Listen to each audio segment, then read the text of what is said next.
I've got my headset off. It's more comfortable. So I just have the speakerphone. Am I coming in clear?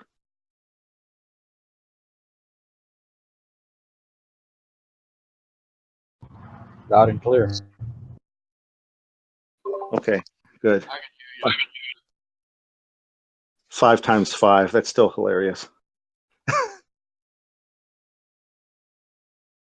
We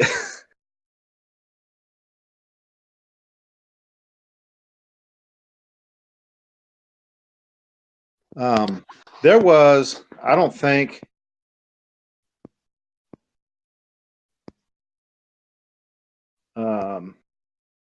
yeah, I don't see him in here. There's in some of our lessons, I get the private message, direct message on Discord. So I got some direct message on from an individual that has a lot of questions, but they had some questions or about the last week's lesson. I had some notes if they were on. They're not on right now, so I won't necessarily bring this up. But we talked about in Daniel, the 10th and 11th chapter, there was a vision that Daniel had, and we broke down in biblical times when writers would have these visions, or they were contacted by angels or dimensional entities in counter space. It was always for lack of better words, it was very sobering, this experience, because the type of creature entity coming from counter space is just very powerful in general compared to our species and our dimension. Daniel, who was a God-fearing, a man of God, very instrumental in prophecies and given visions, every time he was visited, it still scared the bejeebies out of him. And he had to be reassured that everything's okay, he's not in trouble, and he needed help to maintain his composure because it was very unnerving. So this is an example of a positive encounter with counter space. So even in the best circumstances, it was very fearful because of the energy factor and the sheer presence. So you can imagine, what would the experience be if you or any of us, especially in the near future, what's coming, you have an encounter with counter space, but it's not for good intentions. I wouldn't want to be in that situation, because Daniel and others had recorded what it was like, and even when it was a good positive reason, it was very unnerving. Well, when Daniel received this vision about a struggle between two kings entitled King of the North and King of the South, it's a struggle that turned out to be over 2,300 years long of a pushing back and forth, which is happening today, and it finally comes to an end in our time period. Started shortly after Daniel's time period, but continues to our day, and the finale of it is our timeline, not his. So that's what we're going to pick up. That was a little bit of a review, and got that. And we talked about, does anyone remember in the group? I don't know. This might be putting you on the spot, but you could type in.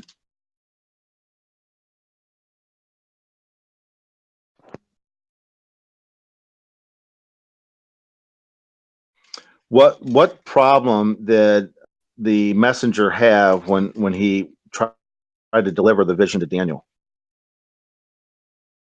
Does anyone remember that? Prince of Persia stopped him for a couple, like 20 some days.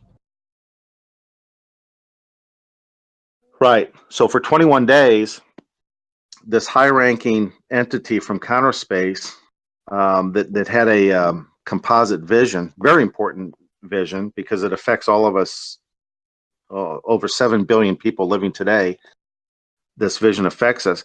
He couldn't get through because the Prince of Persia, which is a demonic network, the fallen members of counter space have jurisdictional authority over the governments today.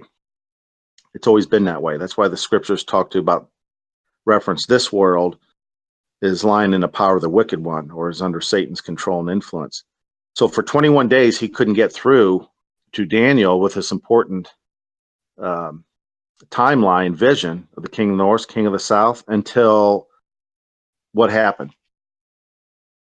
What came to this messenger's aid?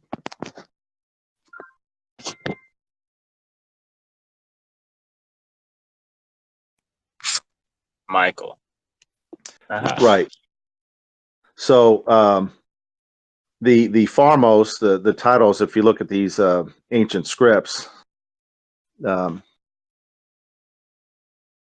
Michael is the great prince who is standing on behalf of the sons of Daniel, as mentioned in Daniel 10, verse 21, Daniel 12, verse 1. And Michael was the one that led the Israelites through the wilderness for the 40 plus years in Exodus, mentioned Exodus chapters 23 through Exodus chapters 34.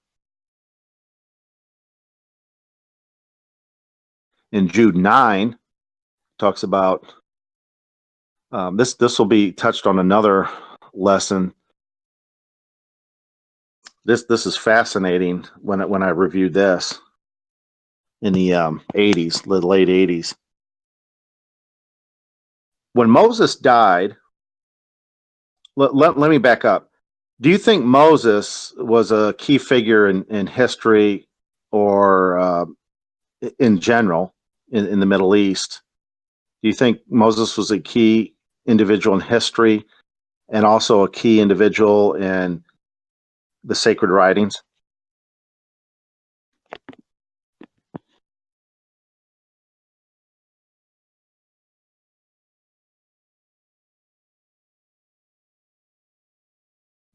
Most people are typing in. No one's got their voice. I think so, no doubt.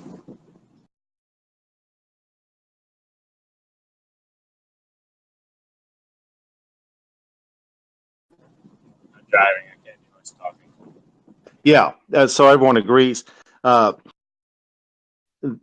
could say that this would be a good time for a corny joke, but you'd have to be pretty influential if Hollywood makes a movie with you in it. With I think it was Charlton Heston, right?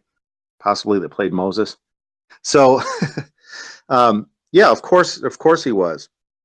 Moses is a respected figure in Islam,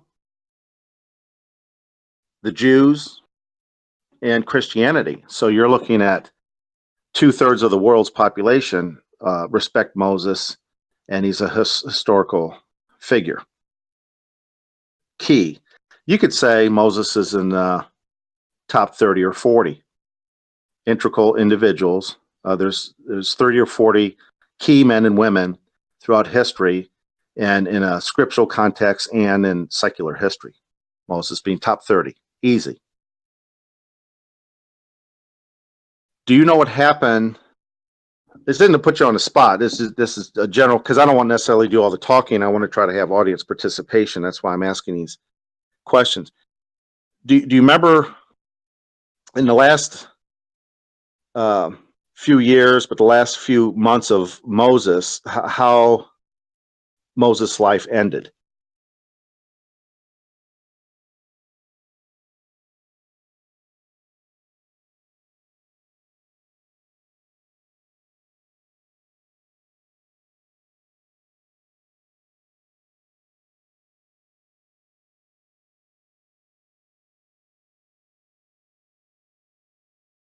Was Moses allowed to enter the promised land?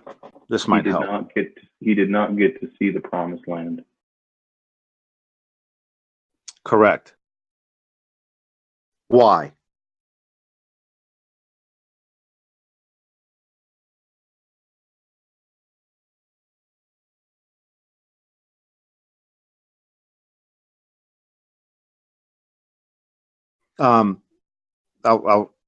We'll do some cheating cliff notes to speed it up.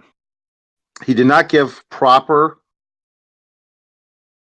recognition to counter space, to the God of the Bible, Yahweh, Jehovah, at the waters in Midian when he cracked the water with the staff because there was a water shortage at the time and the Israelites were belly aching, and he lost his temper. You remember that account? And there was blowback because he did not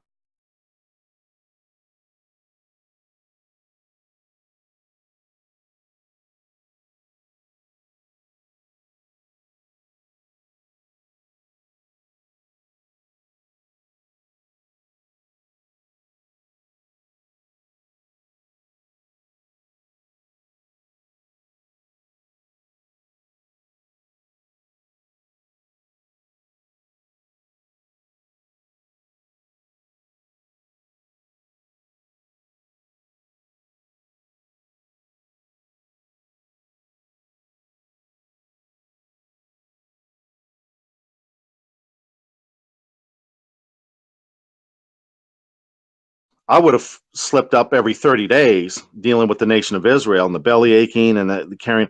I don't know how he maintained his composure as well as he did, but that one act of the water,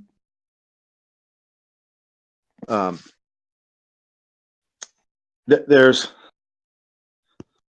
and I'm just highlighting this, so there'll be more detail that can be discussed later. It's just, there's just so many things.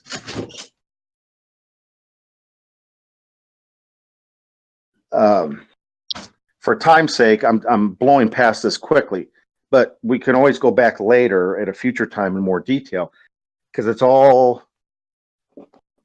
related. There was something special about the water, yes.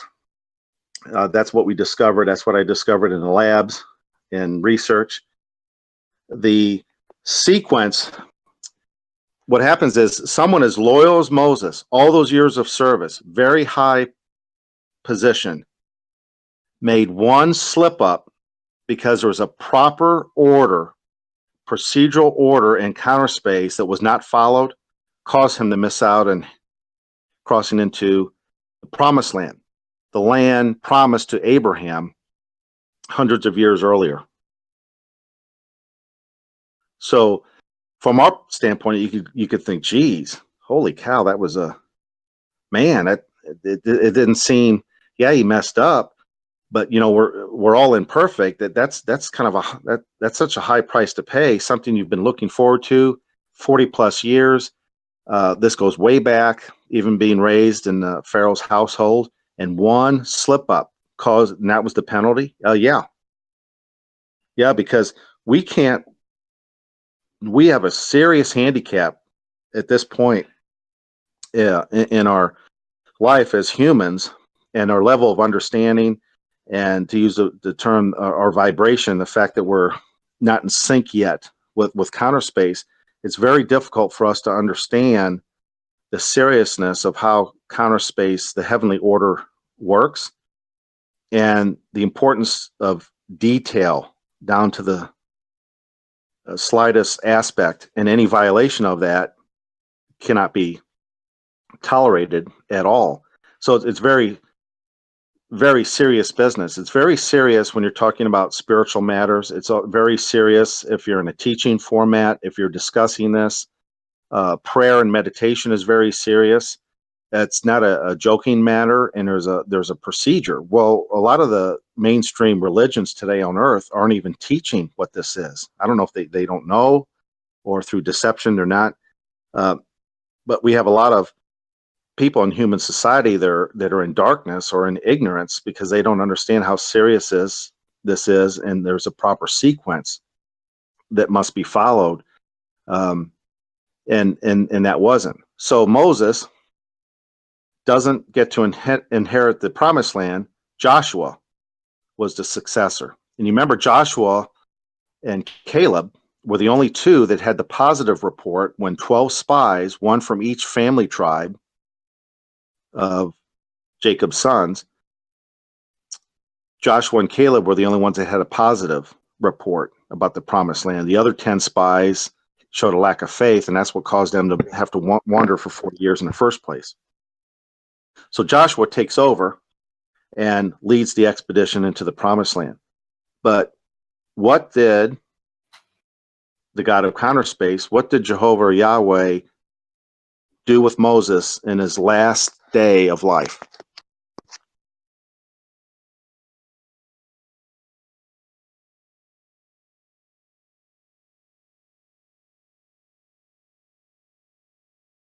And I'm talking about then, Mad Dog 28. I'm not talking about now, the role Jesus plays.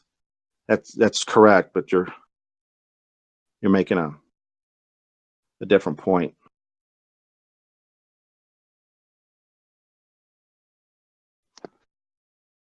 Do you remember the last day of Moses?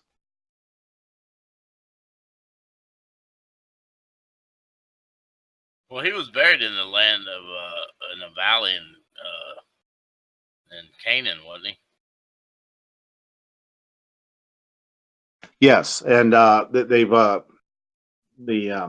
it mean that he didn't make it to counter space, or he just didn't get to see the promised land, the actual physical land on Earth that he basically gave his entire life to receive that land? But I don't know if people went to your soul went to counter space back then. So no. Right. So that's another. We have to do this. This is what's difficult with this group. We've got people all over the map, and good questions come up, but they'll be addressed later. There's a legality that it was impossible for anyone prior to Jesus' death to enter counter space. So in this case, Moses and David, King David, and the prophet Jeremiah and Jonah and Isaiah and Daniel that we're talking about tonight, and all of in the Hebrew text, Hebrew scriptures, there's a legal precedent. They couldn't have gone to counter space because they lived and died before Jesus came to provide the ransom sacrifice and provide a mechanism to, after his death and resurrection, then the entrance into heaven, those that had the heavenly calling could go. So were they all just deleted then? No. They're all alive in God's memory, and they will experience life again. But we'll discuss that in a future lesson, when and where and how that all fits in. That they were absolutely not deleted. But Moses is shown the promised land at a high elevation before he dies. So it's a very intimate day. The last day Moses was gone from the nation of Israel. He ascended a mountain, and Jehovah or Yahweh had shown him all the promised land, and they had all day to spend together. So Moses got to see it from a distance, and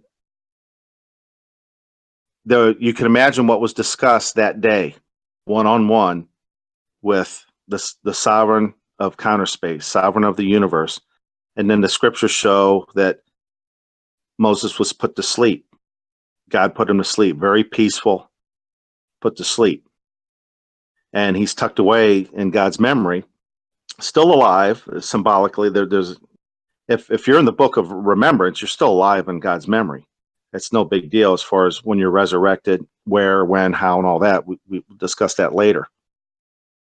The point being is there's a few cases where individuals die, but it's kind of a different experience than a lot of us. Someone dies in a car accident or sudden heart attack, or surgery goes wrong in the operating table. This is a very peaceful event where Jehovah took Moses' life. Same thing with Enoch and a few other prophets of old. But What happened to Moses' body?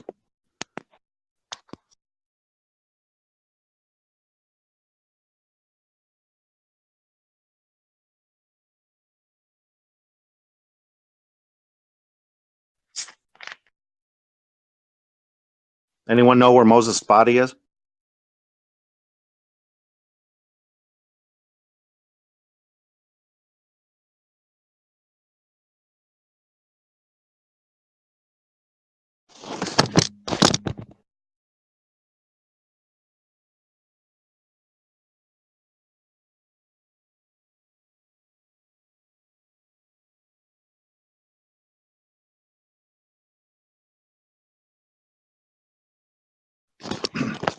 No one knows, because you can't find Moses' body. Jehovah took it and buried it. No one knows where Moses' body is. So we go to Jude 9. Jude's a very small book of the Bible, just before Revelation.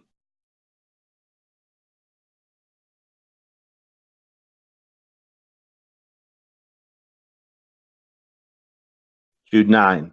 But when Michael, the archangel, had a difference with the devil and was disputing about Moses' body, he did not dare to bring a judgment against him in abusive terms, but said, "May Jehovah rebuke you."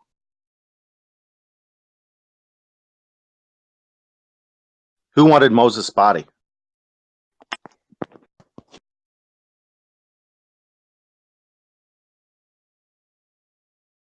Satan. Yeah. Moses was such a key historical and religious figure. Having Moses' body was huge because Satan wanted to develop a worldwide false religion based on the sacred holiness and the bones of Moses. And he tried to snatch Moses' body, and Michael was dispatched, the chief archangel of counter space. And there was another battle that went over, and Satan was not able to get Moses' body, and it was disposed of by Jehovah, Yahweh, the God of the Bible. So there's passages throughout the scriptures and texts, if you know how to read with discernment, you can see a very sophisticated battle that's going on behind the scenes at a counter space level, those still in harmony and in good standing in counter space, and the former rebellious group that religion, worship, and faith is an integral part of either deception to control the masses on this planet, which Satan and the demons and their sophisticated network are behind, or spiritual truth, which is founded and sanctioned by counter space. And they've always been at odds ever since the issue at the Garden of Eden. And we're in this theatrical spectacle, this drama. We're born, raised, and we live, and depending how old we die, in this struggle, this push back and forth from counter space and the rebels of counter space, and it does affect us. And it's very important to make sure that we have accuracy and that we're in harmony, and that we examine our belief system, and that we look to the scriptures with the proper authority and respect, and make sure through diligent study and cross references and meditation, you kind of get a feel for it. And then you have prayer is important. There's your gut, a gut feeling as to if what you're learning is making sense. Are you seeing direction and answers to your prayer over time? Sometimes it's immediate, but sometimes it might be months before it's revealed. So you have to be patient. But all of this is a factor of entering the non-physical world, which is emphasized through television and commercial corporations and the educational system and universities. That all focuses on the physical. But the more time you spend in the spiritual world and with discernment, and you sharpen those skills, you stand a better chance of seeing how this is playing out, this push back and forth. So we find out that Michael was instrumental in coming to the aid of the angel messenger in Daniel's case, allowing the important message to get across that affects us today. It was that same archangel that led the other Israelites for 40 plus years, day and night. It was the one that prevented Satan from grabbing Moses' body. Jude 9 talks about this. And the definition of archangel is the chief angel or principal angel of counter space, the highest angelic authority in counter space. And in 1 Thessalonians 4:16 and Revelation 12:7-9, it talks about how Jesus fits this role. So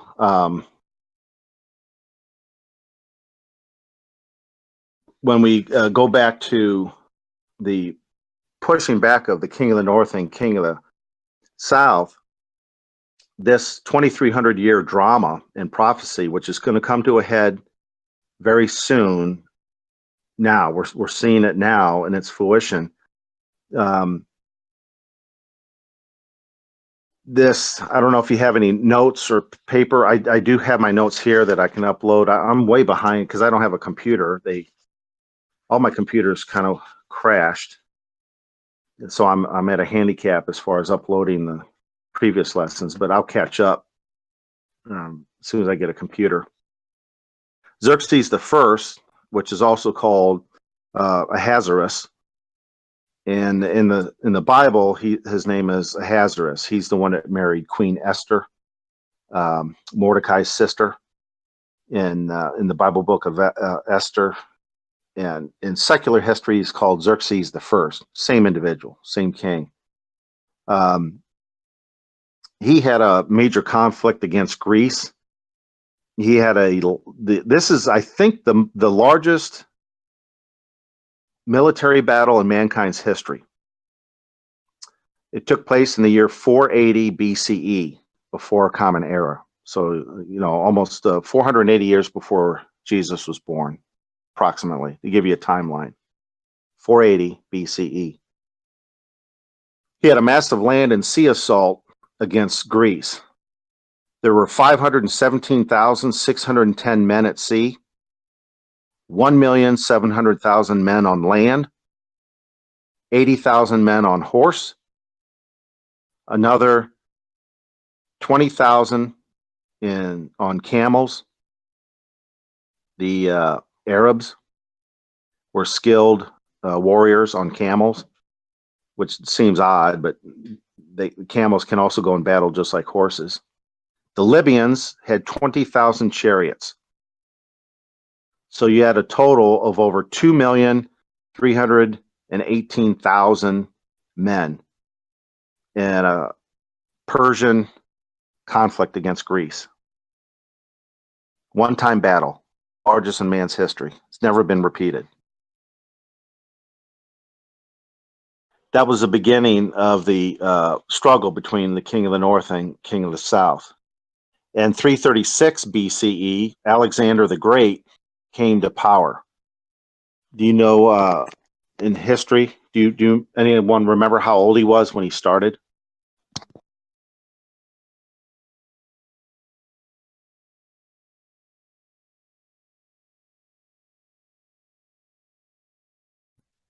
Wasn't he in his teens?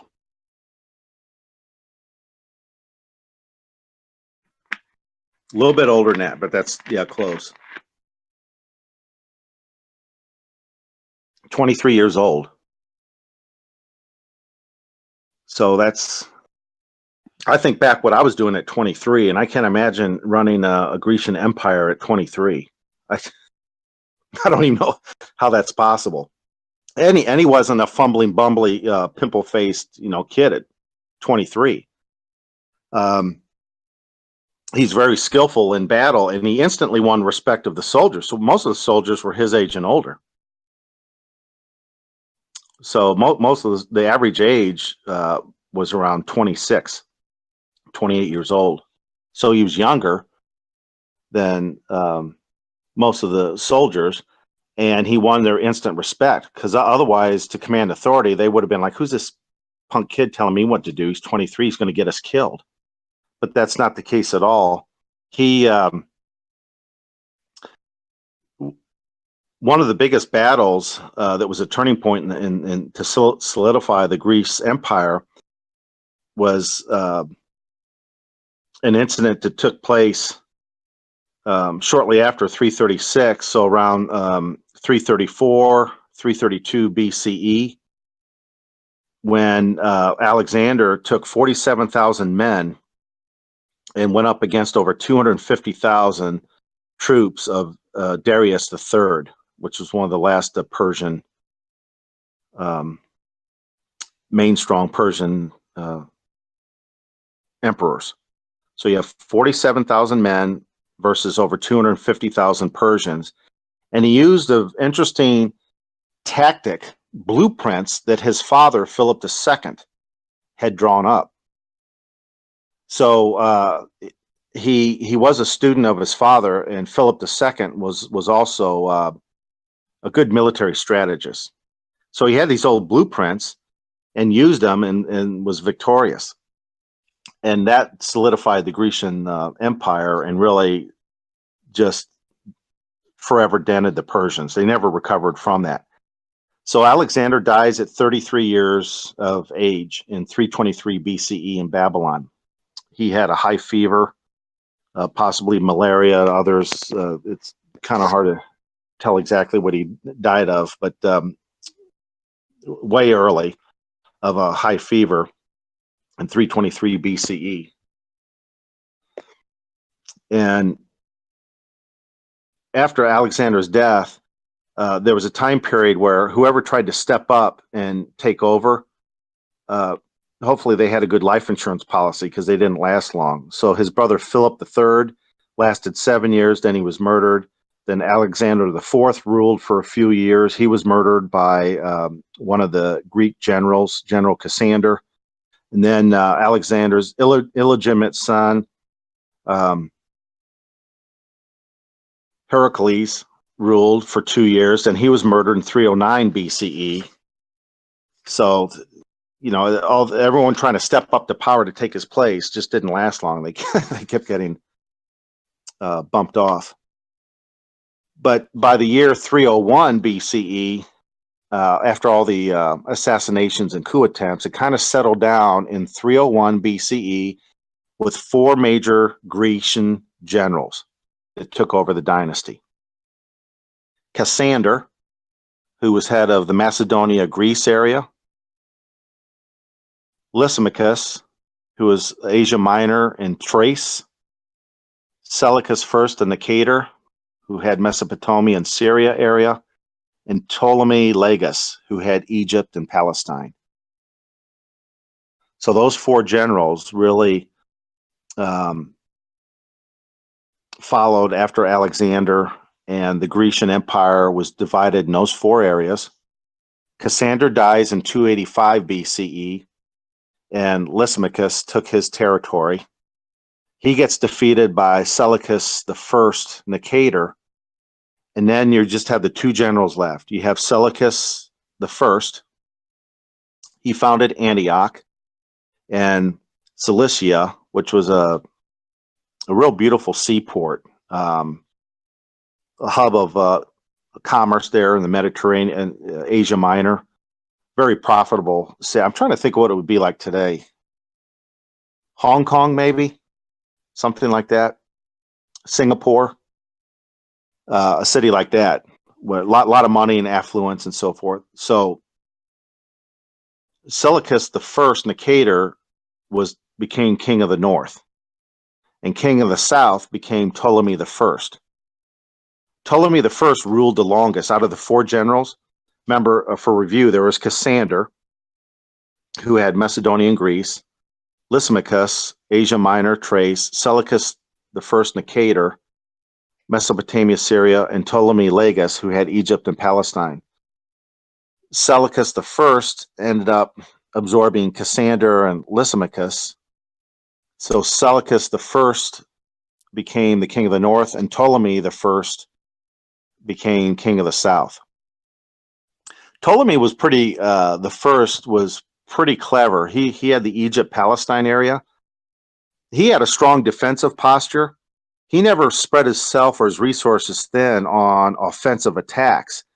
That's what happened to the three other generals, and then it settled down to Seleucus the First. And Ptolemy Lagus had the longest rule, and that went all the way down to 30 BCE. Seleucus the First, who was king of the north, he ruled until 64 BCE. So in 64 BCE, the king of the north gets absorbed or defeated by the Roman Empire, and the king of the south hung in there for a few more years until 30 BCE. Because, in BCE, we're counting backwards to year one. So Ptolemy the First ruled the longest until 30 BC, and then the Roman Empire finally took over the Egyptian Palestine area.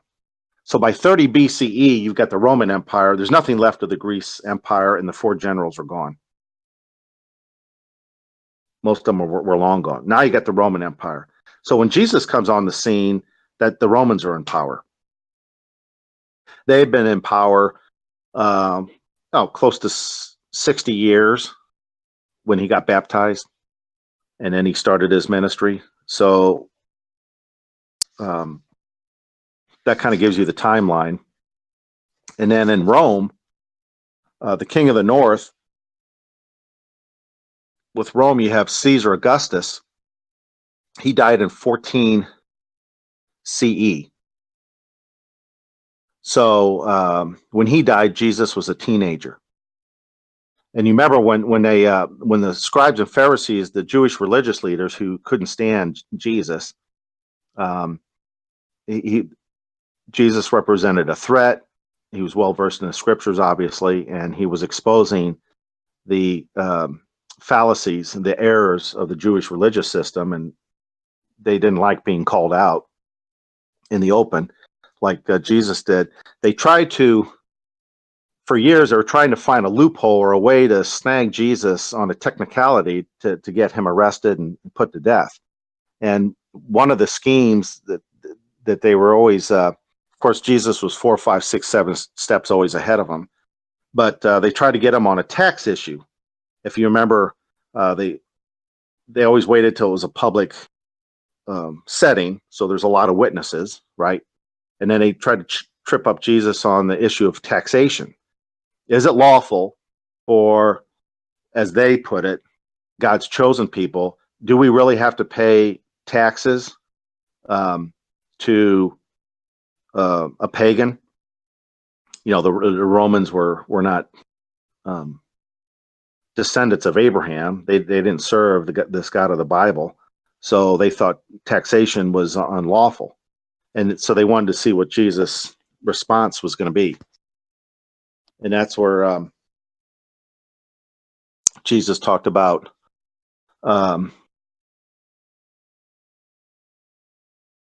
give me a coin, a denarius, flip me a coin. Anyone in the audience have a coin? And they flipped him a coin, and he held up the coin, and he said, whose image is on it? And they said, well, Caesar. So he flipped the coin back. He says, well, pay Caesar's things to Caesar and God's things to God. So he outwitted him.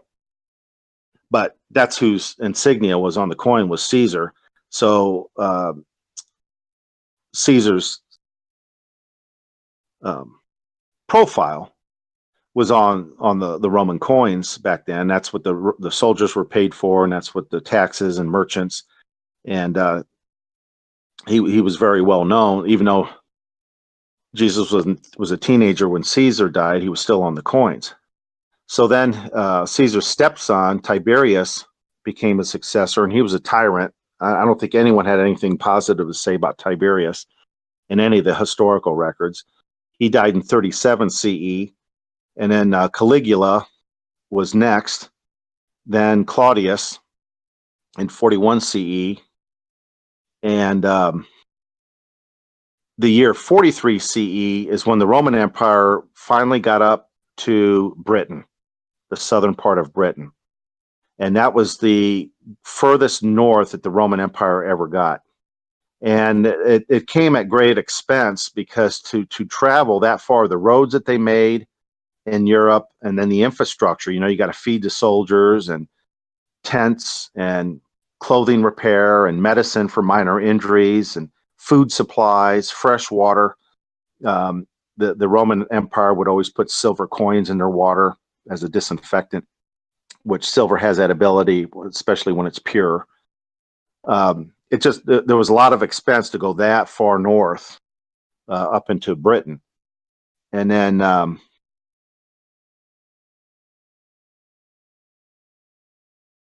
that could be questionable. So in 43 CE, which is our common era, the year 43. So we're in 2018.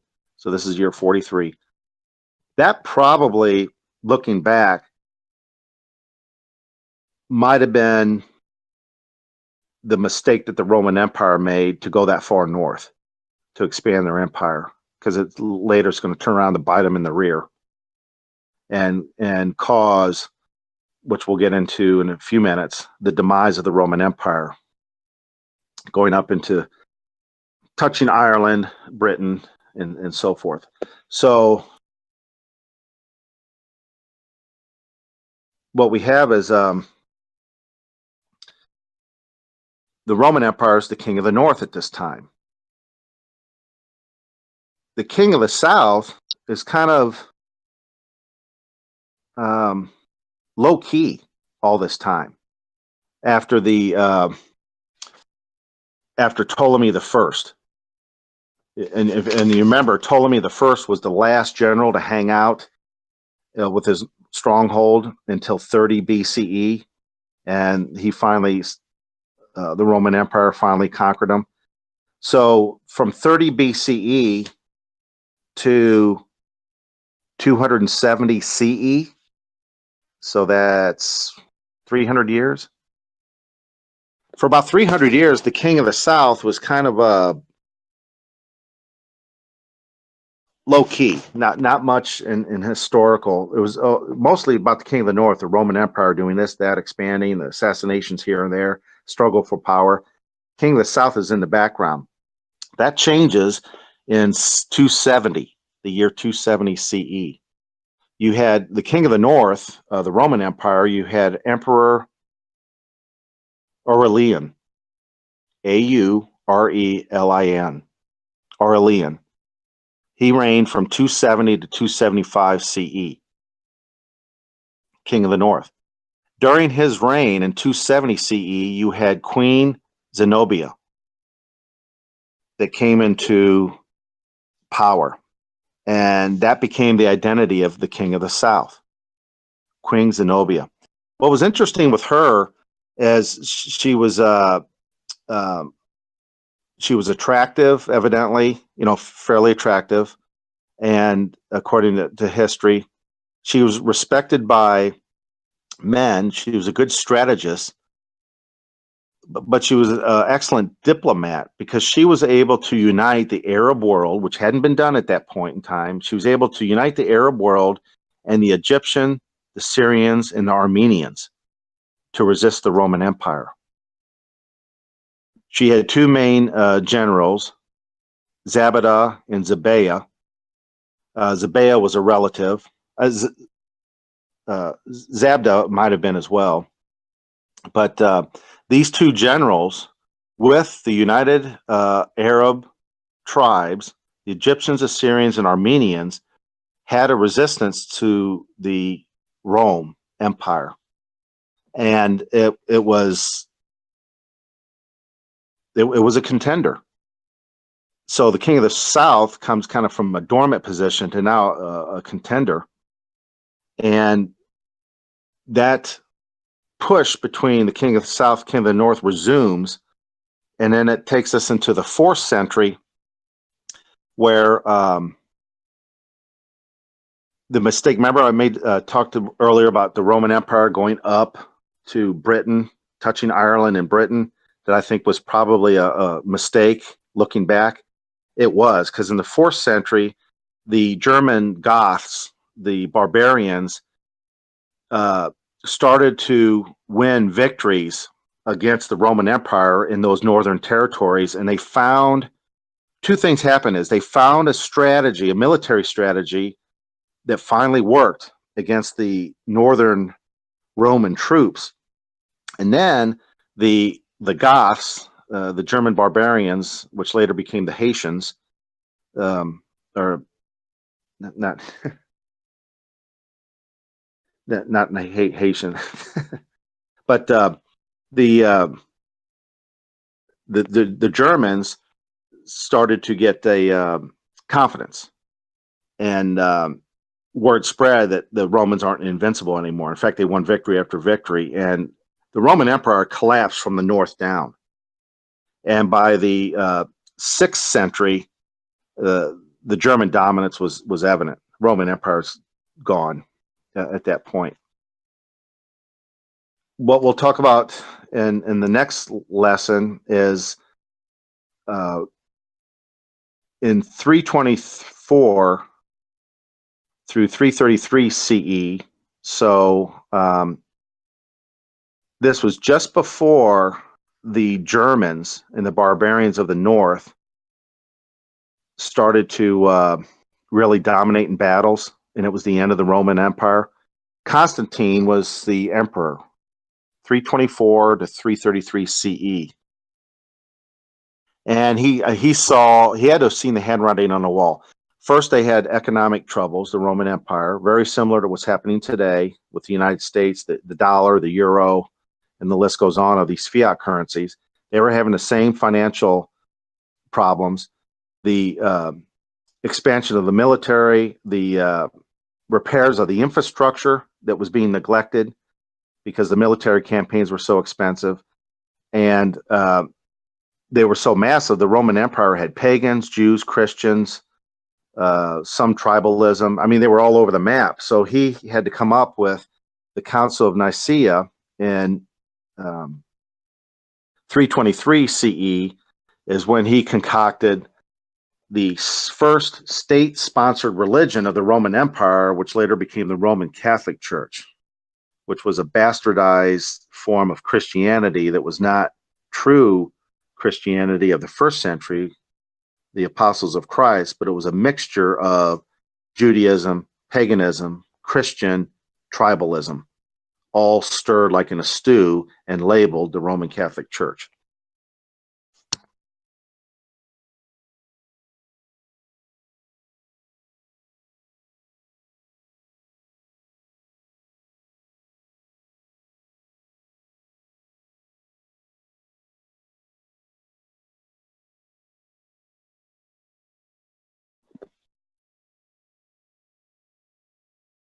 So what's interesting is the modern day form of Christendom and the Roman Catholic Church, which is still in existence today, even though the Roman Empire started to wane greatly in the 4th century, and then by 6th century was basically no trace of it. Roman Catholic Church still hung around, so its origins came from King of the North.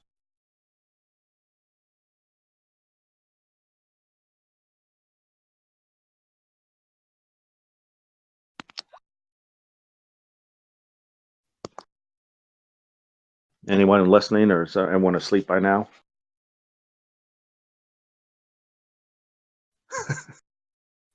Just registering all the information, Jet.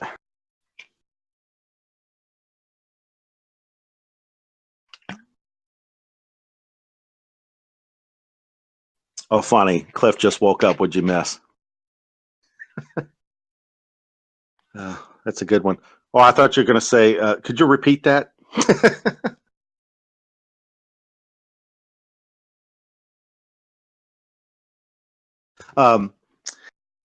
See, what happens is the King of the North and King of the South originally was in reference to the opposing nations of the nation of Israel, who was north of Israel and south. of the Israelites. But the king of the north and king of the south would have an influence much greater than just the nation of Israel, because it encompassed over 2,300 years, affecting us to today, because we had mentioned that there would be this pushing for more than 2,000 years, the pushing of king of the north, king of the south, back and forth. And then in the last days, at the time of this reset, which comes from counter space, Armageddon, whatever term you want to use, a biblical reference if you want to use that term, the reset is orchestrated by counter space. It's in control of the reset. And the pushing of the king of the north, king of the south gets to a point where the king of the north, the identity of the king of the north, which we discussed in the last lesson a little bit in modern days,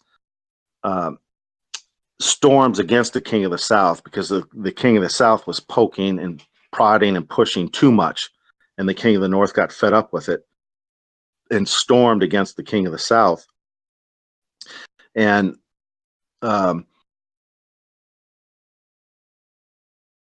that stops the king of the north's offensive posture against the king of the south. Only comes to the stop because Michael stands up,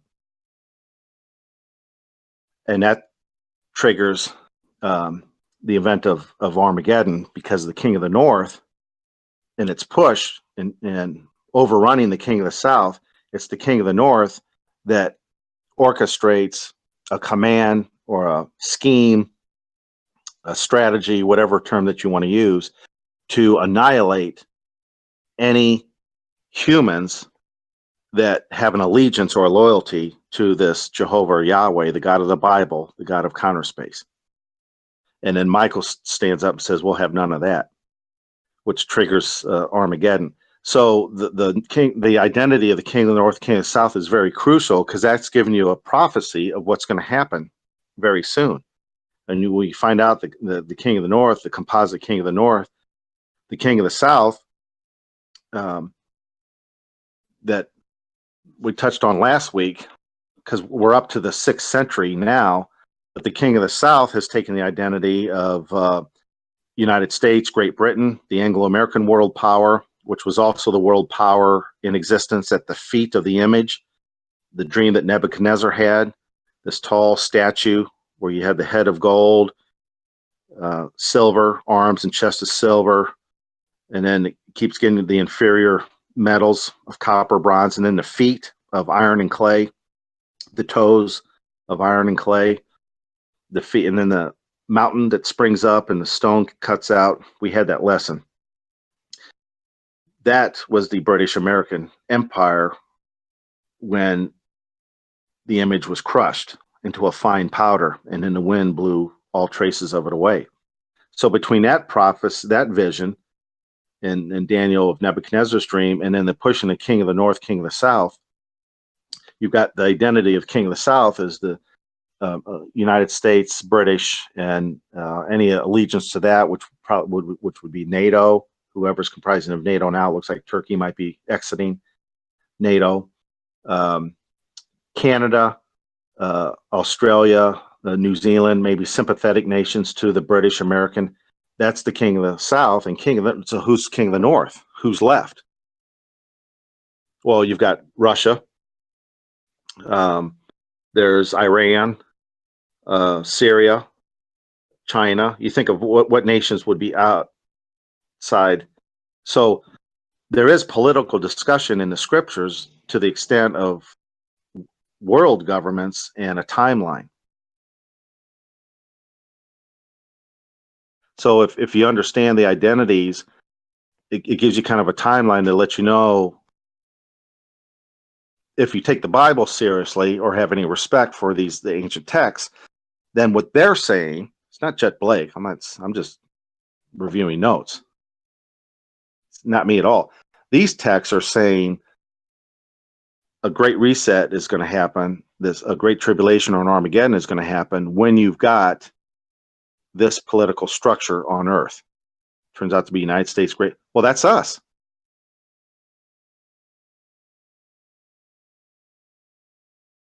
there activity in Syria going on? Are there any sanctions? Are there any frictions going on between? Well, yeah, sanctions, drones, missile strikes. It's a hotbed. There's so much boiling below the surface at any minute. There's a lot. Well, yeah, this is all in timing with text written over 2,300 years ago. So it's very relevant if you know how to read with discernment. These scriptures are very much alive and affect us today. So if you just use a Bible as a coaster to set your Bud Light on while you're watching football, you're not going to get it.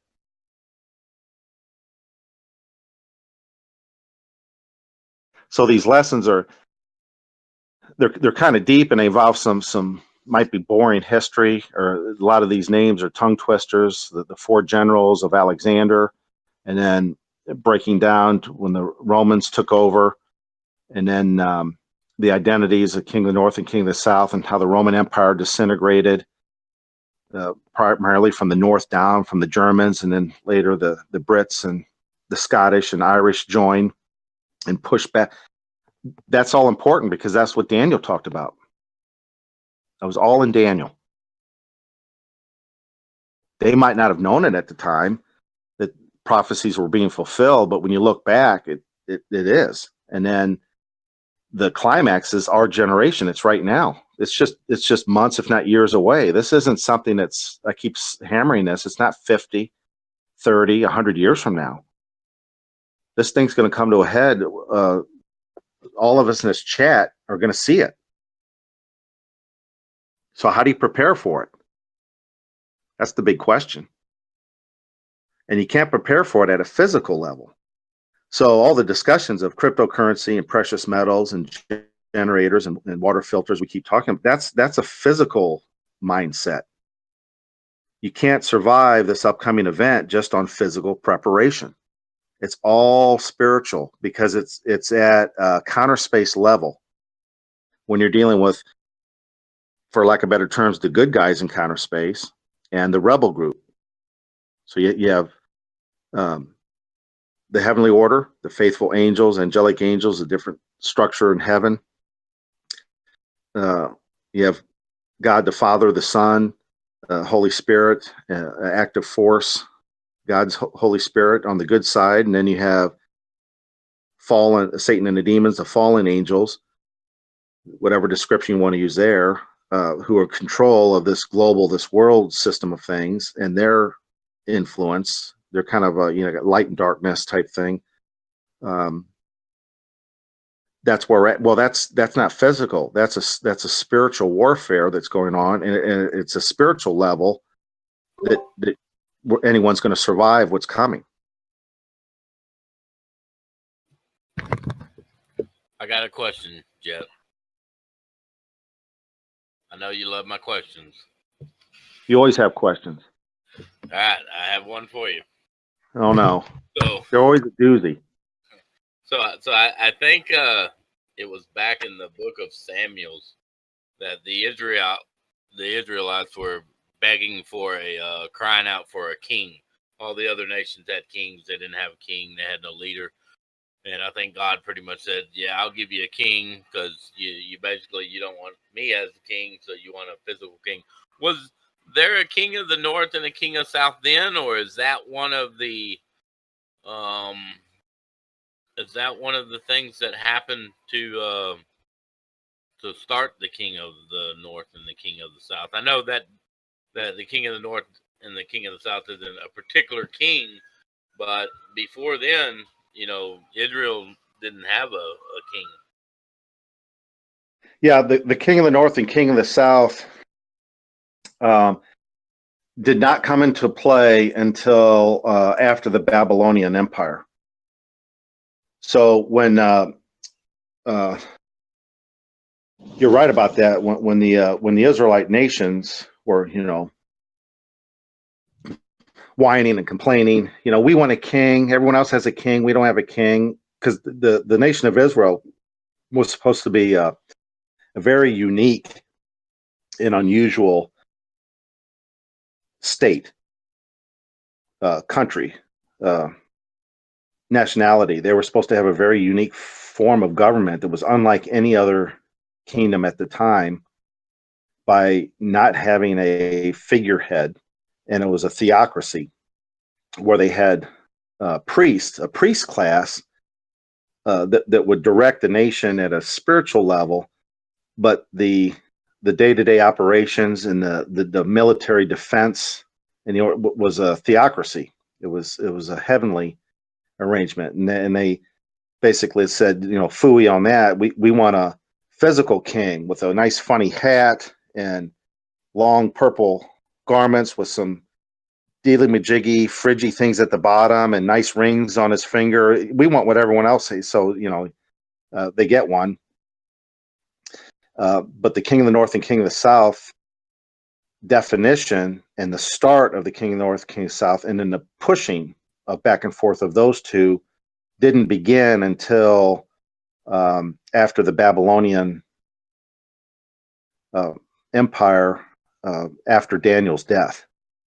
So prior to that, from Saul, the first king of Israel, to Zedekiah in 607 BCE, that whole reign of Judean kings, the King of the North, King of the South, didn't even start. It didn't even get in first gear until after.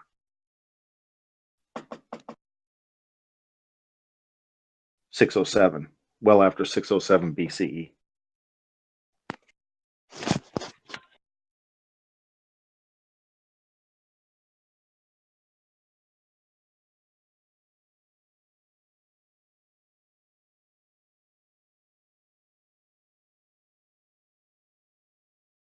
Someone says they can't. Can everyone else hear me? Someone said they can't hear me. Must be at their end. I can hear you just fine.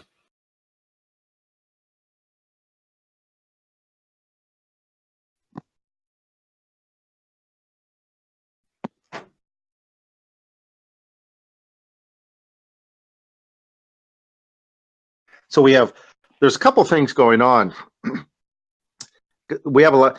So those who've heard this before, I apologize for repeating, but there's a lot of new people. So you'll have to put up with me repeating some of the things. The original members of our Discord group have heard this before.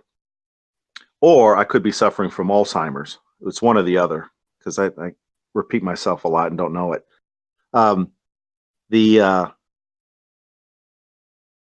There's a couple dynamics going on. One is the rebel group, referred to as Satan and the demons, these entities that used to be in counter space and they went rogue, and they're hijacking mankind. They control this global system of things. So it's their in best interest to have governments, the educational, the school system, religious institutions, distract mankind from accurate knowledge, especially of ancient texts. So they can obscure it in many ways. They can have universities and professors with PhDs hanging on the wall that intimidate students. A young student hardly ever challenges the professor. They certainly don't want to get an F, a failing grade. They want to pass and get their degree so they can get a job and start that hamster cage wheel. So universities have a version of history. False religions have a version where they have some truth, but it's also mixed with some inaccuracies, and it's just enough to steer people from truth of counter space and the heavenly order. They have the whole system's designed to get us off track. And it doesn't need to be much. It doesn't need to be too much of a deception to be effective. So if you sail, if you're an avid boat person, sail or motorized, or you're a pilot, your compass only has to be off 1 degree, and you'll never reach your destination. If you have a 600-mile journey by boat or airplane, and your compass is off just 1 degree, after 600 miles, you're well off course. You'll never get to your destination. So the best way to deceive humanity would be to have a lot of truth or accuracy, but some falsehood, just enough to get you off course. And that's what they do. So we're at a kind of a handicap where we have to try to educate ourselves to see where is this deception. At what point are governments and universities and religions and corporations have slightly steered us off target to get us away from connecting with counter space? And then the other aspect is if you decipher with all the noise and chatter out there, a lot of misinformation and who to believe and how do we know texts haven't been changed and any kind of trickery. When you go through that maze and you kind of get at least a foundation and some stability where you think, yeah, this seems pretty accurate between my gut and cross references. I think I'm getting on target and I'm making corrections, calibrated corrections, because my compass was off. Now I can tell my compass was off. So I'm dialing it in and I'm correcting my course to get to my final destination. It doesn't stop there because it's an everyday maintenance to stay on course in as far as studying and meditation and trying to draw close to counter space. I mean, if 2 weeks go by, I've known this as a kid. I felt that if I go 2 to 3 weeks without study, prayer, and meditation, just 3 weeks, I can feel it. It's like I took 2 steps forward and 4 steps back. And I'm like, it was only been 3 weeks. What? So I'm not saying this is the case for everyone. I'm just saying me personally, I can't believe how much maintenance I have to do on a daily basis to try to stay on course because I've got everything, all these distractions and everything working, tugging at me to oh, I'm tired. I just want to go to bed early. You know, I got a long day tomorrow. And I do. I go to bed early. Well, I should have pushed it and stayed another 20, 30 minutes and have done some reading and some studying. Things have helped. Like I got rid of TV 24 years ago, coming up 25 years soon. That helped. That bought me some more time. But I got rid of TV and other things took its place to gobble up my time. So the point I'm trying to make with the group is, according to these ancient texts and prophecies in the timeline, we're getting very close to this reset. I don't know what the I don't even know if there is such a thing. I don't know what the magic number is as to how far we have to be along in our relationship with counter space to survive this reset. I don't know if I'm going to survive. I have no idea. I have a hope and assurance, and I'm trying like heck to make it. But I don't know.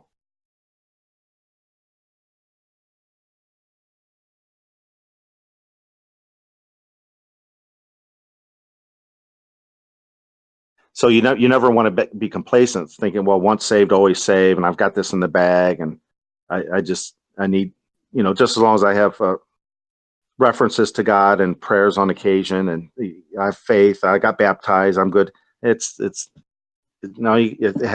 more to it than that.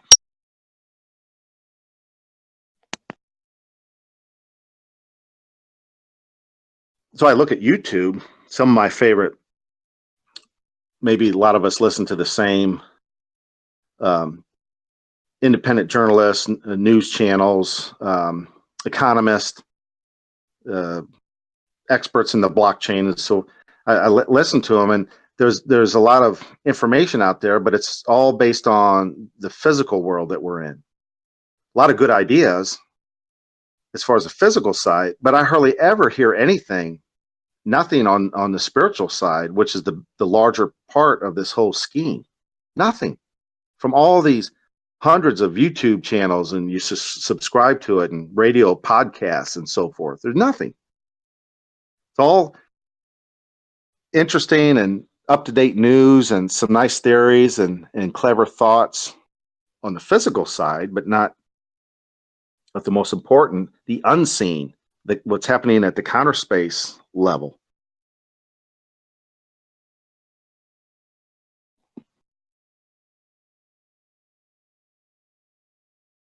So I get to a point, I think some people, have you ever gone like, you take 3-5 days or a week and just no media?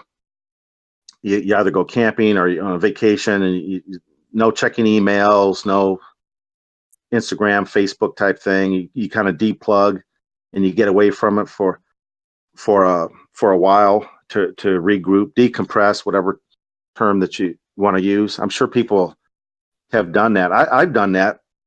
And then when I go back in to check on some news, air quote news and everything, I'm like, I really didn't miss. They're still talking about the same thing, just a little different twist. That's what these guys were talking about 2 weeks ago. It's like every YouTube that they keep. Now, I don't know if any of you know Greg Manarino. Real nice guy. He's a doctor, a medical doctor, but he's also studied the stock market very well. Has almost daily YouTube. I don't know what Greg Manarino. I don't know if he's got a name of his. Is it Trader's Choice?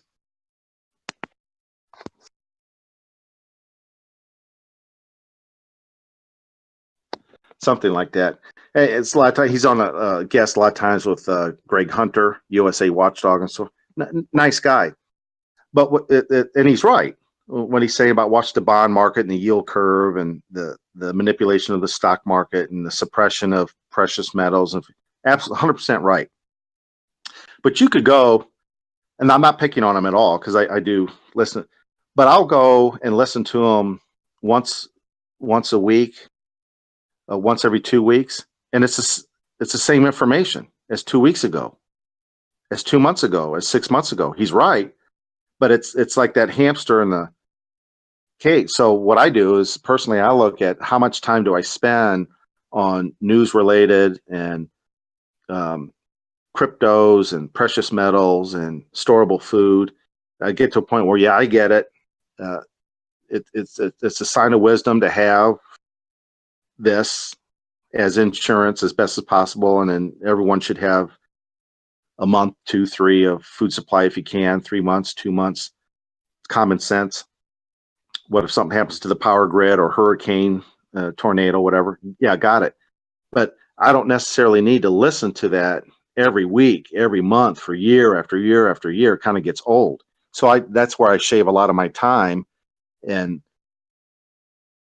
not researching that, and that frees up more time to do scriptural study and meditation, or preparing notes. For like tonight's notes was 2 evenings to get the dates and the names. So I wouldn't have been able to do that if I was watching different news channels or social issues about Antifa or this or that, or it's endless. I mean, you could spend a whole lifetime and never really go anywhere, but have all the latest facts and figures of social issues that, in the grand scheme of things, don't amount to diddly squat at a spiritual level.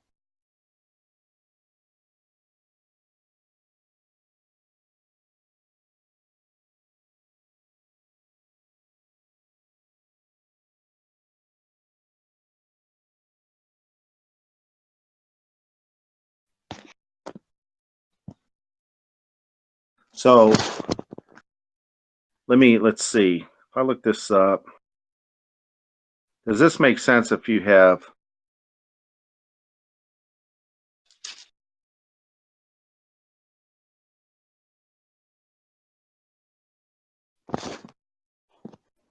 so here's a couple interesting statements Jesus made. John chapter 14. John chapter 14, verse 25. Jesus says, "While remaining with you, I have spoken these things to you. But the Helper, the Holy Spirit, which the Father will send in my name, that one will teach you all things and bring back to your minds all things I told you. I leave you peace. I give you my peace. I do not give it to you the way that the world gives it. Do not let your hearts be troubled, nor let them shrink for fear. You heard that I said to you, I am going away and I'm coming back to you. If you love me, you would rejoice that I'm going my way to the Father, because the Father is greater than I am. So now I have told you before it occurs, in order that when it does occur, you may believe. I shall not speak much with you anymore, for the ruler of this world is coming, and he has no hold on me. But in order for the world to know that I love the Father, even as the Father has given me commandments to do, so I'm doing. Get up, let us go from here. So this is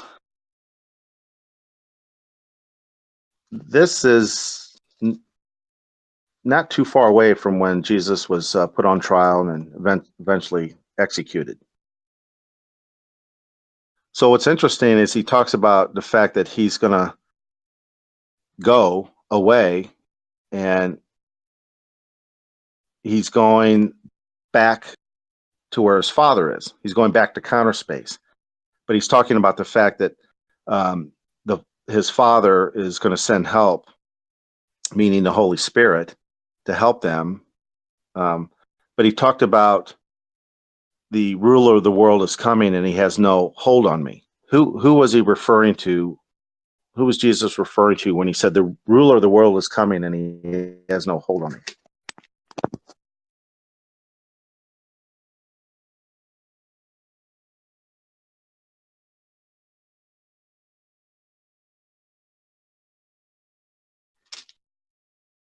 Satan. Yeah. Satan. So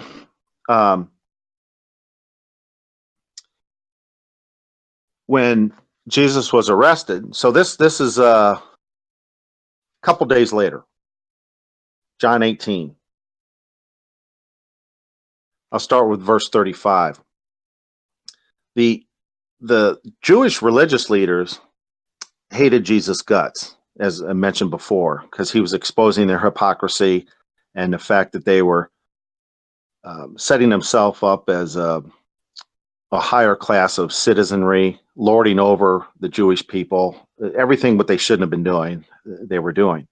So they had to figure out a way to try to get Jesus put to death, but they had to use the Roman court system because the Roman Empire was in charge back then. So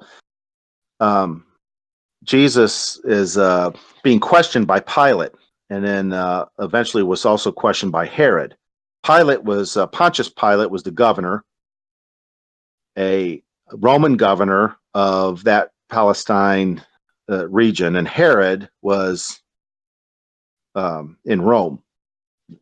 So that's, I guess Herod was Pontius Pilate's boss. So anyway, both of them at first, they couldn't find anything wrong with Jesus. They're like, he's not guilty of anything. He hasn't broken any Roman laws. You're wasting our time. What's this all about? So Pilate and Jesus are talking. Pilate said and answered, I'm not a Jew, am I? Your own nation and the chief priest delivered you up to me. What did you do? Jesus answered, my kingdom is no part of this world. If my kingdom were part of this world, my attendants would have fought that I should not be delivered up to the Jews. But as it is, my kingdom is not from this source.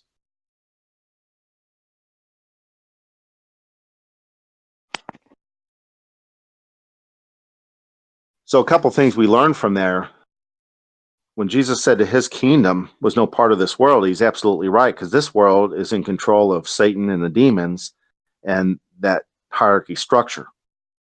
And then below them, you have their stooge employees, which you have the elitists and politicians and musicians, and it goes on, whoever's doing the dirty work.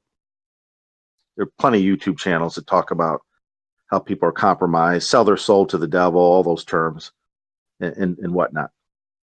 So he wasn't part of this world because Satan's in control of this world. He said, my kingdom's no part of this world.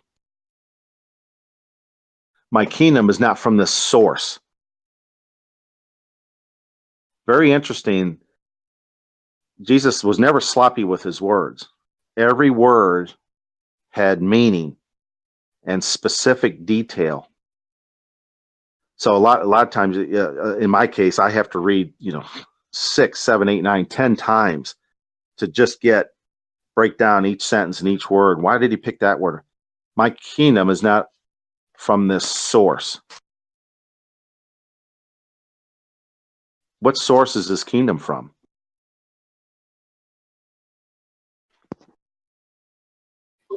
Counter space. Counter space. Absolutely. Huge difference. So now we're seeing how this is playing out. Jesus comes from counter space. He comes from heaven, comes down on earth, provides many facets when he was here on earth. The ministry, the preaching of the good news, the truth, the exposure of the false religious structure of his day, providing a ransom sacrifice, being put to death, resurrected, goes back into counter space or into heaven where he came from. But when he was here on earth, he clearly emphasized, or many more scriptures showing that this world, this matrix, is controlled by non-human dimensional entities that have rebelled against counter space. Bad news. This world is in their power. They control everything. So Jesus said, I'm no part of this mess. I have nothing to do with these rebels from counter space. My source is from counter space, from heaven. So my kingdom is from that source. And when I come back, his second coming or his presence, he comes back in kingdom power to what? Play tiddlywinks? Or to watch Wheel of Fortune? No, when he comes back in kingdom power, that's the event of the reset. That's this Armageddon event, because that's when this matrix, dominated by Satan and the demons, these rebel former counter space entities, that is the government and military that opens up a can of you know what and straightens this out and destroys this matrix. Everything at the human level, universities, corporations, governments, religious institutions, entertainment, and that, and the ones behind the scenes, the non-human entities control, they're dealt with at a counter space level. And then when the dust settles, we humans, we're either on this matrix side, we're either involved in this physical world, this matrix world, or we've been identified and marked as being loyal and supportive of counter space. So between now and this event of reset, I'm not saying that's what we have to do. I sound like this is what I'm doing. What I'm doing is between now and the reset is examining myself and seeing, do I have the identifying mark that could be labeled a loyalist to counter space, and I've detached as much as possible from this matrix, this world that Satan said Satan was in control of. So I'm very careful on a daily basis to see how many strings can I cut to detach myself from this physical world, the mindset, the thinking, the goals, the aspirations, the physical aspect of it, and focus on my relationship with counter space, my conduct, my motives, because that's going to be the identifying mark. The ones that are loyal to this system aren't going to make it.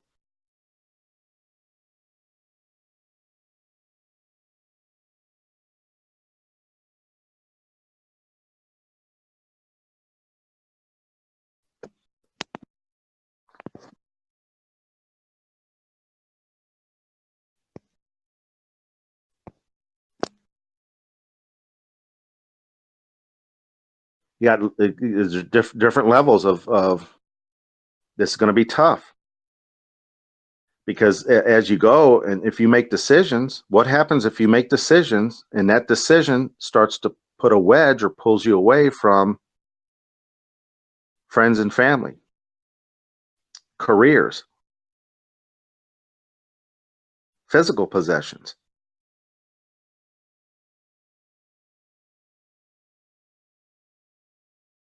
Are you willing to let that go and pursue your course because your gut feeling, you're studying your meditation, you said this is the right thing to do, this is in harmony with counter space? I'm also being reinforced because I can see things happening in my life that the only explanation is it's coming from counter space. I'm getting assistance, I'm getting understanding. I didn't have that before when I was the blue pill, when I was in the matrix. I'm pulling out. but not everyone's pulling out. I got friends and family, workmates, and things that they're still in there. What do I do? Because you can't have one foot in the blue pill and one foot in the red pill. What would that be? What's red and blue? Green? Yeah, there's no green pill.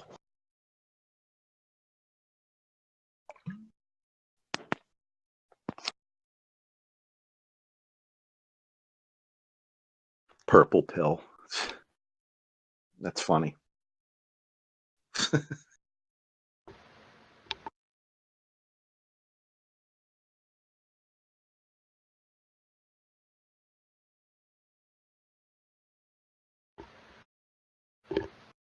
The most popular pill is the lukewarm pill. Yeah, and lukewarm is another way of straddling the fence, being wishy-washy. You don't stand one or the other. That's in the root meaning. That's also related to being a coward.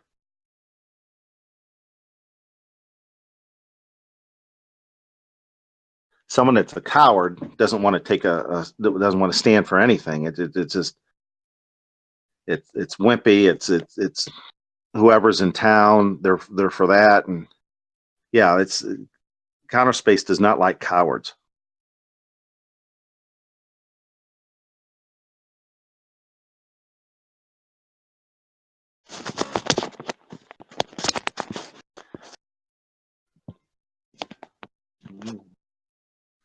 You have.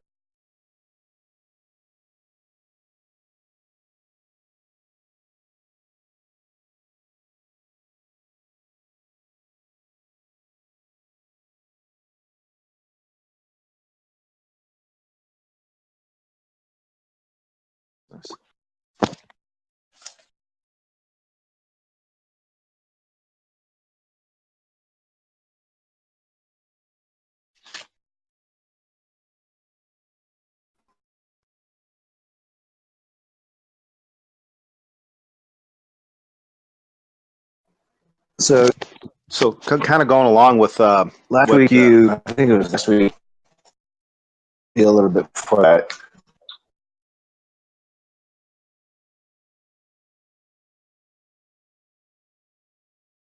I didn't hear that.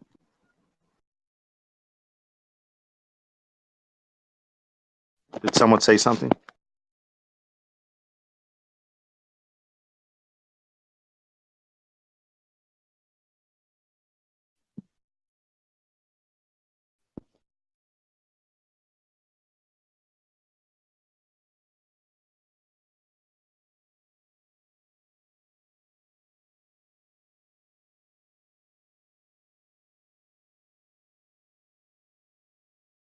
Yeah, we can't. We're not in a state, obviously, where we can be perfect. So there is great leeway from counter space. It's the intent and efforts that are important. Perfection not expected at this point, nor could we ever reach that. So I certainly didn't want to apply that because I'm certainly not perfect. I'll be the first one to admit. But yeah, counter space is looking for effort and attempts, and then they'll be able to work with us and help. And then when we, like I do, all the time, fall flat on my face, embarrassed, humiliate, I got to pick myself up, brush myself off, and continue. That's acceptable. It's looking for the effort.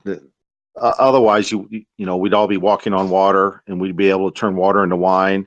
There'd be millions of Jesuses walking around. We wouldn't need a ransom sacrifice in that provision. So here's what's in, as far as like being lukewarm or being claiming to be on the right path.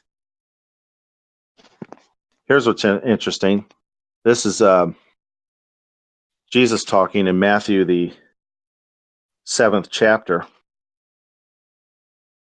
The 7th chapter is pretty interesting because he talks about the importance of seeking God's kingdom, this government from counter space, seeking it, putting your trust and allegiance as that's what's going to solve mankind's problems, not a coalition of man-based governments.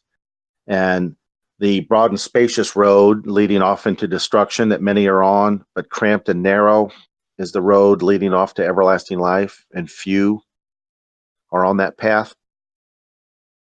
So he talks about in Matthew 7, verse 1, he talks about stop judging that you may not be judged. For with what judgment you were judging, you will be judged. Why do you look at the straw in your brother's eye, but not consider the rafter in your own eye? That's a expression people use today. In other words, he's saying that don't worry about nitpicking other people's conducts, or just worry about yourself. That's a full-time job anyway. You don't need to be finger pointing other people's flaws. Or how can you say to your brother, allow me to extract the straw from your eye when there's a rafter in your own eye? Hypocrite, first extract the rafter from your own eye, and then you can see clearly how to extract the straw from your brother's eye. Do not give what is holy to dogs, neither throw your pearls before swine. Keep on asking, and it will be given to you. Keep on seeking, you will find. Keep on knocking, and it will be open to you. He was referring to the fact that digging for spiritual truth and gems is a continual 24-hour basis. You just don't do it for 3 or 4 years and think you've got it and then quit. It's a continuous process from whenever you start the journey until it ends. For everyone asking receives, and everyone seeking finds, and to everyone knocking it will be opened. Indeed, who is the man among you who his son asks for bread? Will he not hand him a stone, will he? Or perhaps he will ask for fish. He will not hand him a serpent, will he? Therefore, if you, although being wicked, know how to give good gifts to your children, how much more so will your Father, who is in the heavens, give good things to those asking him? All things, therefore, that you want men to do to you, you also must likewise do to them. This, in fact, is what the law and the prophets mean. That's that golden rule, do to others as you want done to yourself. That's where they get that, Matthew 7:12.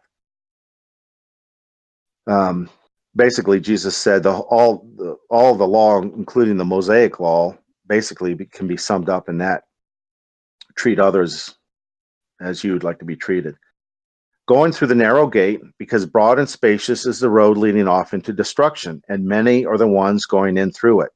Matthew 7:13. Whereas narrow is the gate and cramped the road leading off into life, and few are the ones finding it. Be on the watch for the false prophets that come to you in sheep's covering, but inside they are ravenous wolves.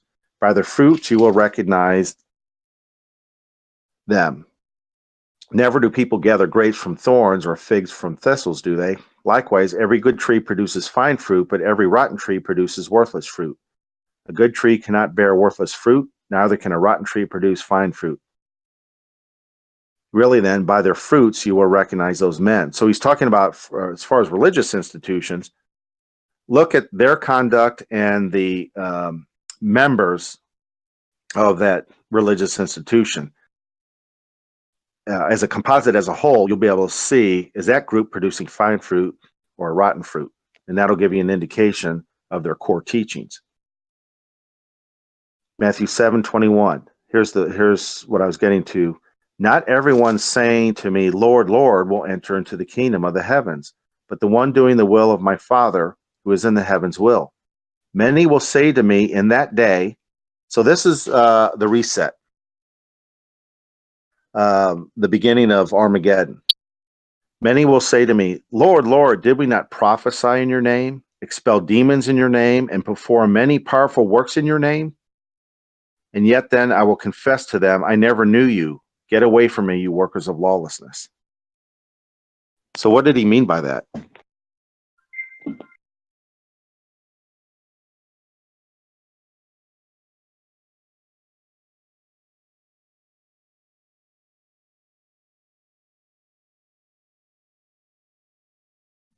Right.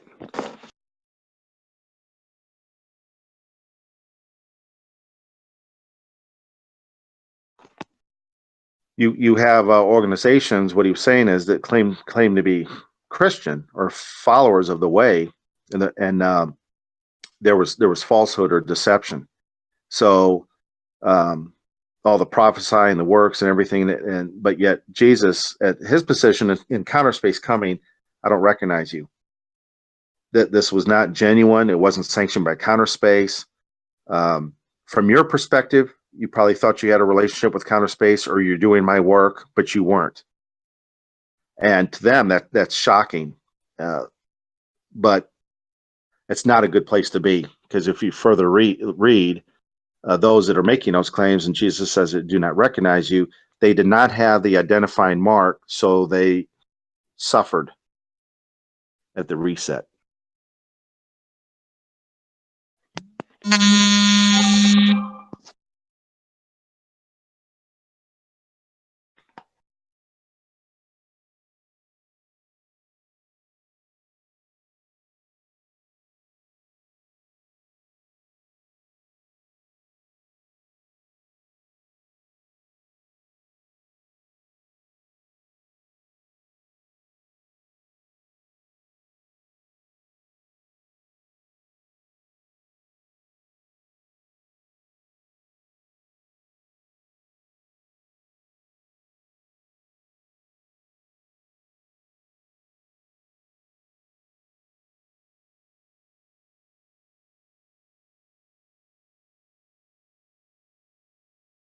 Yes, that's hold on a second.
Interesting if true. I'm looking up to see if I can find something for to address that, because that's a good question or statement you made in the chat. It's like a paragraph long.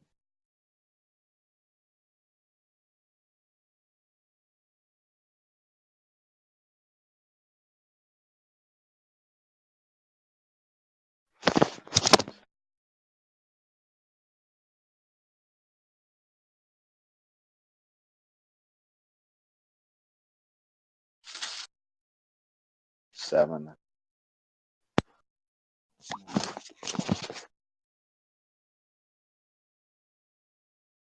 Okay, so you talking about the corporations and the subtlety of the logos. I talked about that in that interview.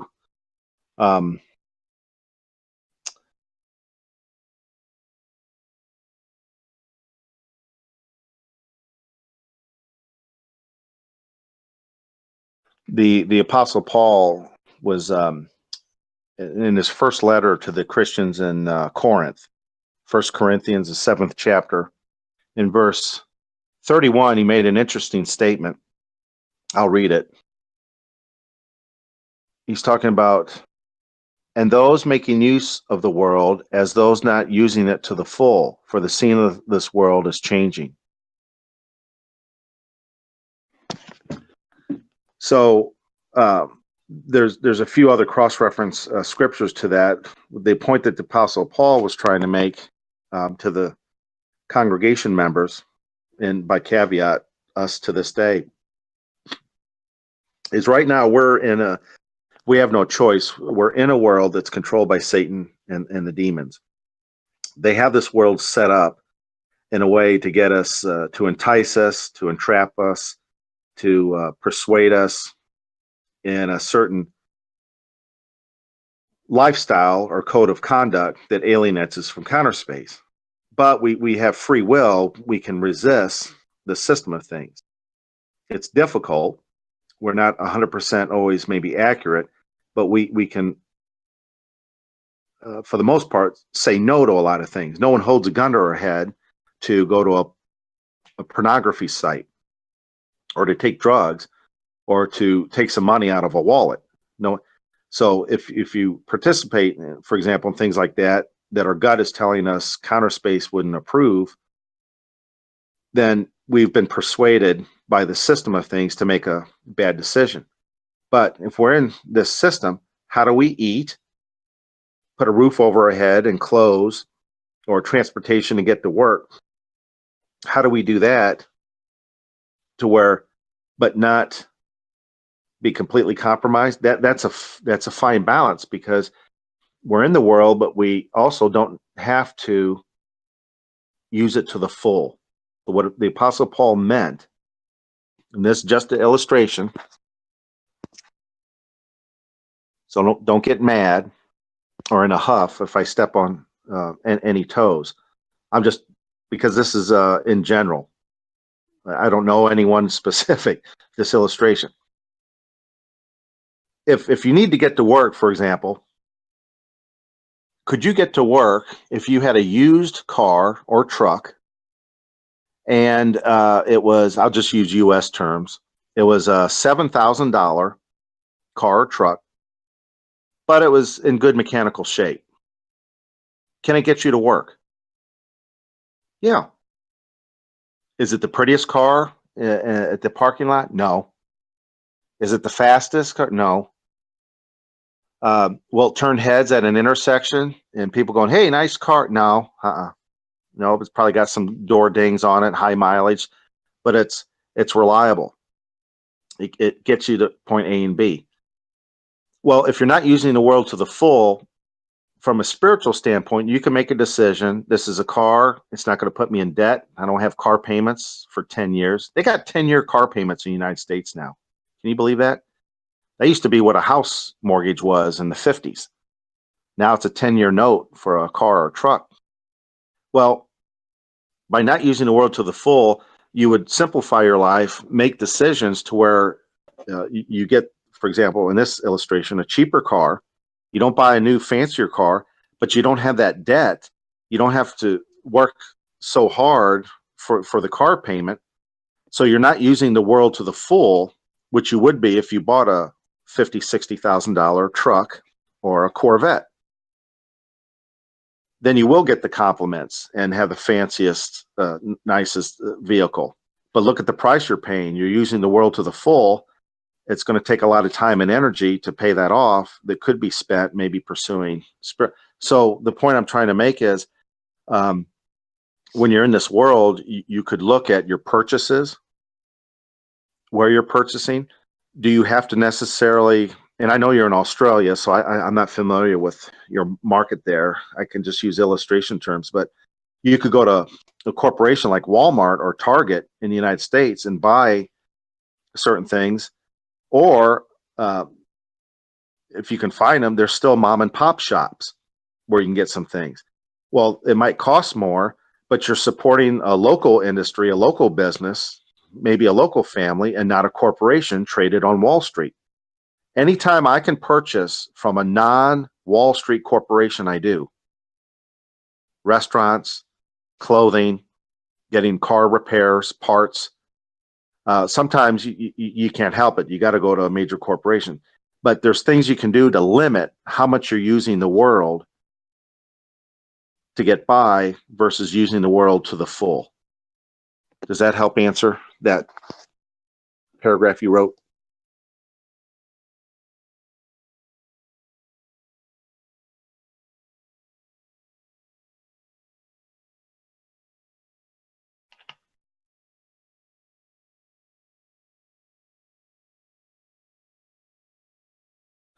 So you don't have to, none of us have to beat ourselves up because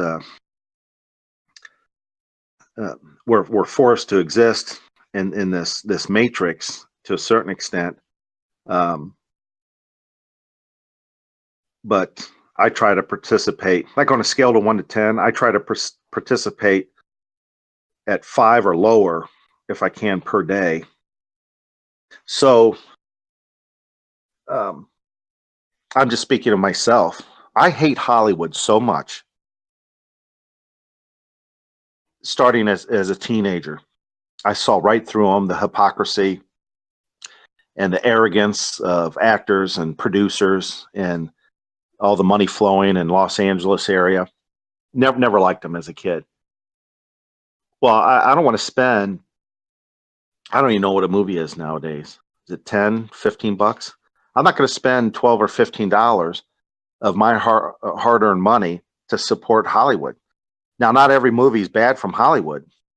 I don't know what the percentage is, and I don't like them so much I probably exaggerate. But let's say 70% of the movies are violent or have sexual content or have subtleties with Illuminati or something, and 30% are wholesome, no subliminal messages or anything. Fine. So there are some stuff I still won't go.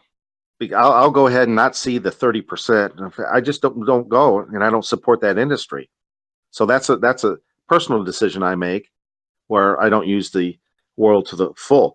When I was a kid, I couldn't stand Nike tennis shoe.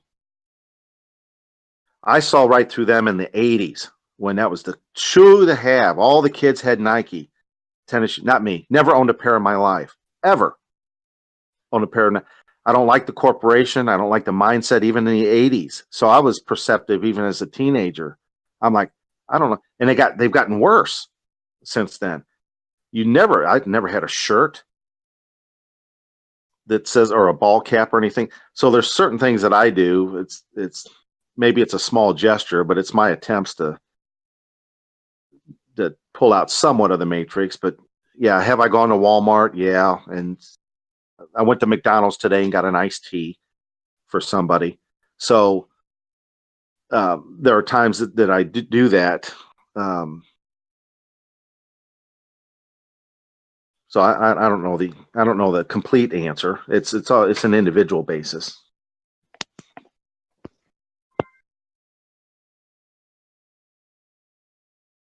My feet are too wide for Nike. I've heard that. I think are their shoes narrow, because I've heard that before. Their shoes are kind of narrow, and if you have a wider foot, that's not a good.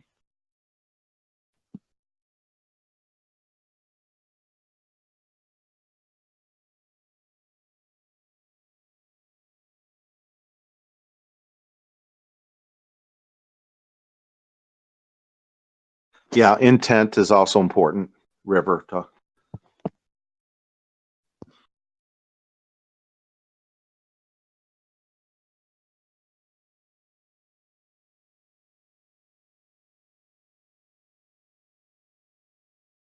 What is that a picture of? I've seen better Native American Indian moccasins in a museum than that. What is that?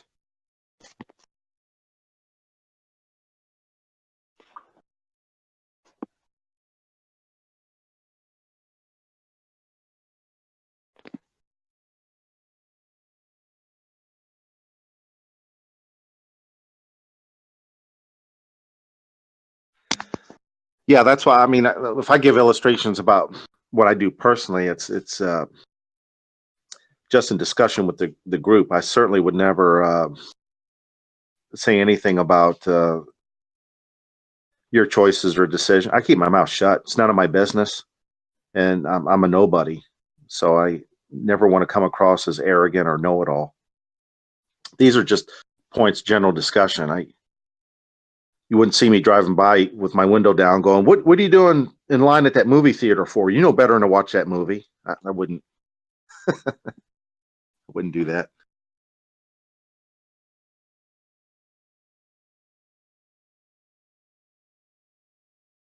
Yeah, sometimes, but the iced tea's not for me. It's for someone else. I drop it off at work. So I should probably blame it on them. Trying to do someone a favor, and I'm buying iced tea from McDonald's.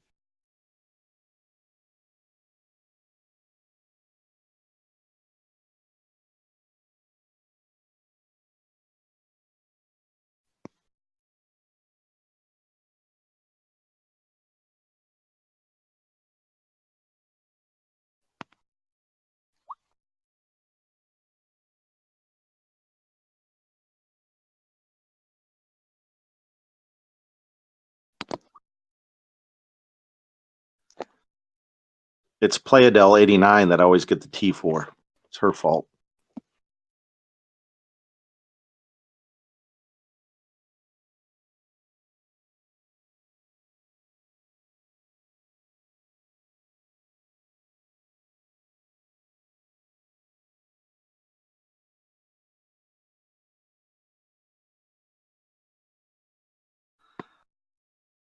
I think McDonald's uses Lipton. Lipton's a big tea producer in the United States. Probably the largest. They've got powder, instant tea you mix, or the bag that you put in boiling water, and then that's how you guys drink it over there in England and Ireland, the hot tea. We have hot tea here too, but I think daytime beverages, the trend in the United States is daytime beverages, morning and lunch, breakfast and lunch is iced tea is by far the most popular here, and then hot tea in the evenings with dinner or nighttime.